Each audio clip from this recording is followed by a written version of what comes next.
સામાન્ય રીતે એવું હોય કે જે ગુંડાઓ હોય, ચોર હોય, એને એના મનમાં પોલીસનો ડર હોય. કહેવત પણ એવી છે કે ચોરના પગ કાચા. ચોર હોય એના મનમાં ડર હોય કે હું પકડાઈ જઈશ તો, મારી ચોરી ખબર પડી જશે તો.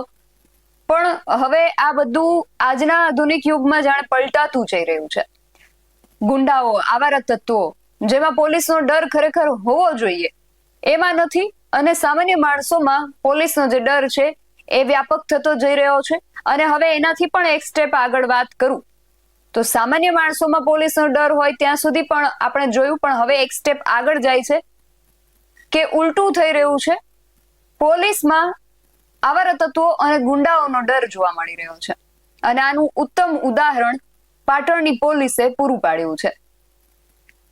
પોલીસની વાન સાથે પોલીસ જવાનો ત્યાં ઉભા હતા. અચાનક એક આવારા તત્વોનું મોટું ટોળું ઉમટી આવે છે અને પોલીસ ત્યાંથી ભાગી છૂટતી જોવા મળી રહી છે. શું છે સમગ્ર વિગત જાણીએ અહેવાલમાં. જય હિન્દ BSI TV ન્યૂઝ પર આપની સાથે હું છું નિધિ ગઢવી. એક સમય હતો જ્યારે બાળકો ચોર પોલીસની રમત રમતા. આજના બાળકો પણ ઘણા બાળકો રમતા હશે ચોર પોલીસની રમત, જેમાં જે બાળક ચોર બન્યું હોય એ આગળ દોડતું હોય ને પોલીસનો રોલ જે બાળક નિભાવી રહ્યું છે એ પાછળ દોડતું હોય, ચોરને પકડતું હોય. પણ હવે આજના આધુનિક સમયમાં આ રમતને પણ જાણે પલટાવી પડશે. પોલીસ આગળ અને ચોર પાછળ. આવું ઉત્તમ ઉદાહરણ પાટણની પોલીસે આપણને પૂરું પાડી દીધું છે. આવારા તત્વો આવે છે અને પોલીસને ભગાડે છે. અને આ ગુજરાત પોલીસની જે બહાદુરી છે એના ઉદાહરણ માટે આ જે ઘટના બની છે પૂરતી છે. સૌથી પહેલા તો આ ઘટના શું છે તેના વિશે તમને વિગતે વાત કરું તો પાટણ જિલ્લાના ચાણસ્મા તાલુકા જે છે એની અંદર જીલિયા નામે એક ગામ છે. આ ગામની અંદર એક ફાર્મ હાઉસ આવેલું છે. આ ફાર્મ હાઉસ પર 15 થી 20 જેટલા શખ્સોએ હથિયારો સાથે હુમલો કર્યો હતો. આ હુમલાખોરોએ ફાર્મ હાઉસનું જે ગેટ અને બહારની જે દિવાલ હતી ત્યાં તોડફોડ કરી અને ફાર્મ હાઉસ જે વ્યક્તિની માલિકીનું છે એ વ્યક્તિને જાનથી મારી નાખવાની ધમકી આપી હતી. આ જે મામલો છે એને લઈને ચાણસ્મા પોલીસ મથકે ફરિયાદ નોંધવામાં આવે છે. 2 ફરિયાદ નોંધાઈ છે. એના આધારે પોલીસે 3 શખ્સ અને એક ગાડીને ડિટેઇન કરી છે અને મંદિરના ફાળા ઉઘરાવવા મુદ્દે બંદૂકના કારણે આખો બનાવ બન્યો હોવાનું સામે આવ્યું હતું. પરંતુ રાત્રિ સમયે જે ઘટના બની એના વિશે વિગતે વાત કરું તો જીલિયા ગામના રબારીવાસમાં રહેતા અને પાટણમાં પશુધન નિરીક્ષક તરીકે ફરજ બજાવતા રાકેશભાઈ દેસાઈ નામના વ્યક્તિ છે. એમણે આ ફરિયાદ નોંધાવી છે. એમના કહેવા અનુસાર 15મી માર્ચ 2026ની રાત્રે લગભગ 12 વાગ્યાની આસપાસ જે ફરિયાદી છે એ બહારગામ હતા, ત્યાંથી દૂર હતા અને ત્યારે તેમના ફાર્મ હાઉસ ઉપર હાજર એક એમના જે માણસ હતા એમણે એમને હુમલાની જાણ કરી. એમણે જાણ કરી કે કેટલાક ઈસમો જે છે એ ફાર્મ હાઉસનો જે ગેટ છે ગેટ પાસે આવીને ભાવેશભાઈના નામને ગાળો આપી ધમકીઓ આપી રહ્યા છે. અને આ ઘટનાની જાણ 112 પોલીસ વાનને કરવામાં આવે છે અને પોલીસ ત્યાં ઘટના સ્થળે પહોંચે છે. ત્યારે પોલીસ જ્યારે ત્યાં પહોંચે છે ત્યાં હુમલાખોરો જે છે એ નાસી છૂટ્યા હતા. બીજા દિવસે સવારે ફરિયાદીએ ફાર્મ હાઉસ ઉપર જઈને જોતા ગેટ અને દિવાલ પરની જે ડિઝાઇન હતી ત્યાં તોડફોડ જોવા મળી. ગેટ પર લગાવેલ ગંગામાનું એક કાચની ફ્રેમ હતી એ ફોટો પણ તોડી નાખ્યો હતો. ફાર્મ હાઉસમાં લાગેલા CCTV કેમેરામાં જે દ્રશ્યો કેદ થયા છે એના પરથી જાણવા મળ્યું કે આશરે 8 જેટલી ગાડીઓમાં 15 થી 20 જેટલા શખ્સો જે હતા એ ધારિયા, તલવાર અને લાકડીઓ જેવા હથિયાર સાથે ત્યાં ધસી આવ્યા હતા. આ શખ્સોએ ગેટ ઉપર પથ્થરમારો કરી, હથિયારો વડે તોડફોડ કરી અને ભાવેશભાઈ નામના જે વ્યક્તિ છે એમને જાનથી મારી નાખવાની બૂમો બહારથી પાડી. અને આ CCTV ફૂટેજના આધારે મુડેઠા ગામના જીતુભા, વામૈયા ગામના જહુભા અને દલુપજી નામના જે શખ્સો છે એમની ઓળખ થઈ ગઈ છે. પોલીસ ફરિયાદ મુજબ ભાવેશભાઈ બળદેવભાઈ દેસાઈના નામનો ઉપયોગ કરી જીતુભા મુઠેડાવાળા જે હતા એમણે ખોટી રીતે બદનામ કરતો હોવાથી એની જે અગાઉની અદાવત હતી એને ધ્યાનમાં રાખીને હુમલો કર્યો હતો.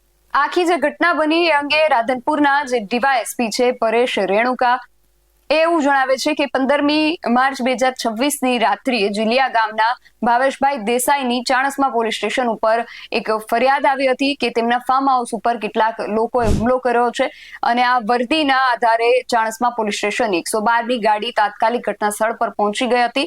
ઘટના સ્થળ ઉપર પહોંચતા ત્યાં કોઈ પણ ઈસમો નતા મળ્યા, પરંતુ તકેદારીના ભાગરૂપે 112ની જે ગાડી હતી અને ચાણસ્મા પોલીસ સ્ટેશનની વધુ એક ગાડી ત્યાં હોલ્ટ પર રાખવામાં આવી હતી. આ હોલ્ટના 15-20 મિનિટ થઈ ગઈ. એ પછી અચાનક 5 થી 6 જેટલી ગાડીઓ અને કેટલાક ઈસમો જે છે એ ઘાતક હથિયારો લઈને ત્યાં પહોંચ્યા. ઘટના સ્થળ ઉપર આવતા જ તેમણે પથ્થરમારો પણ કર્યો અને એમની પાસે જે હથિયારો હતા એ હથિયારો લઈને લોકો ગાડીમાંથી ઉતર્યા.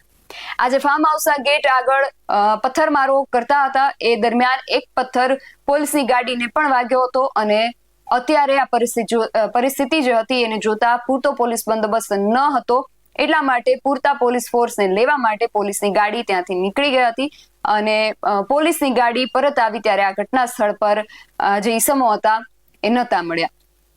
પોલીસે એની સ્પષ્ટતામાં આવું કહ્યું છે. પોલીસે એવું પણ કહ્યું કે આ ગુનાની ગંભીરતાને ધ્યાનમાં લેતા પોલીસે કોમ્બિંગ દરમિયાન આ જે ઈસમો હતા એમાંથી 3 ઈસમોને ડિટેન કરી લીધા છે. એક ગાડી પણ ડિટેન કરી લીધી છે અને આ સમગ્ર ઘટના બાદ જે ફરિયાદીની ફરિયાદ છે તેના આધારે કુલ 3 નામજોગ આરોપી અને 15 થી 20 જેટલા જે અજાણ્યા ઈસમો છે એની વિરુદ્ધ રાયોટિંગ અને જીપી એક્ટની રિલેવન્ટ સેક્શન અંતર્ગત ઓફેન્સ રજીસ્ટર કરવામાં આવ્યું છે. આજે સમગ્ર ઘટના છે દરમિયાન પોલીસ જ્યારે પોતાની ફરજ ઉપર હતી ત્યારે એક પથ્થર એમની ગાડીને પણ લાગતા ફરજમાં રૂકાવટનો ઓફેન્સ પણ રજીસ્ટર કરવામાં આવ્યો છે. તો આ ઘટના બાદ ટોટલ 2 એફઆઈઆર કરવામાં આવી છે. એક એફઆઈઆર જે ફાર્મ હાઉસના માલિક ભાવેશભાઈ દેસાઈ એમણે કરી છે અને બીજી એફઆઈઆર જે છે 112ના ઇન્ચાર્જ છે તેમણે આપેલી છે. પોલીસે એવું પણ કહ્યું છે કે આ જે ઝઘડો છે અથવા તો જે પણ આ ઘટના બની છે એમાં પ્રાથમિક તપાસ દરમિયાન એવું જાણવા મળ્યું છે કે જીલિયા ગામે એક રામાપીરના મંદિરનું નિર્માણ થવાનું છે અને આ જે નિર્માણ છે દરમિયાન જે ફાળો ઉઘરાવવાની બાબત હતી તેને લઈને ભાવેશભાઈ દેસાઈ અને જીતુભાઈ નામના જે વ્યક્તિ છે એમની વચ્ચે જે મનદુખ થયેલું હતું અને બોલાચાલી થયેલી હતી એના બાદ આ પ્રત્યાઘાતના ભાગરૂપે આ સમગ્ર ઘટના જે છે એ બનવા પામી હતી. ઘટના જે પણ હતી, પરંતુ અહીંયા પોલીસે જે વીરતા દાખવી છે એને લઈને હવે અમારી પાસે શબ્દો નથી રહ્યા. ગુજરાતભરની અંદરથી પોલીસના અલગ અલગ સ્વરૂપો જોવા મળે છે. ક્યાંક આપણી જૂની જે કહેવત છે કે હલકું લોહી હવલદારનું, એ મુજબ ક્યારેક પોલીસ ભ્રષ્ટાચાર કરતી જોવા મળે છે, ક્યારેક પોલીસ ખૂબ સારી કામગીરી, બિરદાવા લાયક કામગીરી કરતી જોવા મળે છે, ક્યારેક પોલીસ જે છે સામાન્ય માણસો પાસેથી હપ્તા ઉઘરાવતી જોવા મળે છે, તો ક્યારેક પોલીસ આ રીતે આવારા તત્વોને જોઈને નાસી છૂટતી જોવા મળે છે. ઊંધું થવું જોઈએ. એની જગ્યાએ જ્યારે પોલીસ આવે છે ત્યારે આવારા તત્વો એમના ડરથી નાસી છૂટવા જોઈએ. એની બદલે ગુજરાતની અંદર આ દ્રશ્યો સામે આવી રહ્યા છે જ્યાં આવારા તત્વોને હથિયારો સાથે ધસી આવતા જોઈને પોલીસ ત્યાંથી ભાગી છૂટે છે. હવે આગળ આ મામલે શું પગલાઓ લેવામાં આવે છે એ તો ખાસ જોવાનું રહ્યું, પરંતુ ગુજરાત પોલીસનું જે અહીંયા નાક કપાયું છે એ નાક હવે પોલીસ કઈ રીતે બચાવે છે એ ખાસ જોવાનું રહેશે. તમારું આ સમગ્ર વિષયને લઈને શું માનવું છે અમને કમેન્ટ કરીને ચોક્કસથી જણાવજો. આવા જ વધુ અહેવાલો સાથે મળતા રહીશું. તમે મારી યુટ્યુબ ચેનલને સબસ્ક્રાઇબ કરવાનું અને અમને ફેસબુક અને ઇન્સ્ટાગ્રામ પર ફોલો કરવાનું ભૂલશો નહીં. બાકી અવનવી અપડેટ્સ માટે આપ જોતા રહો BS9 TV ન્યૂઝ. નમસ્કાર.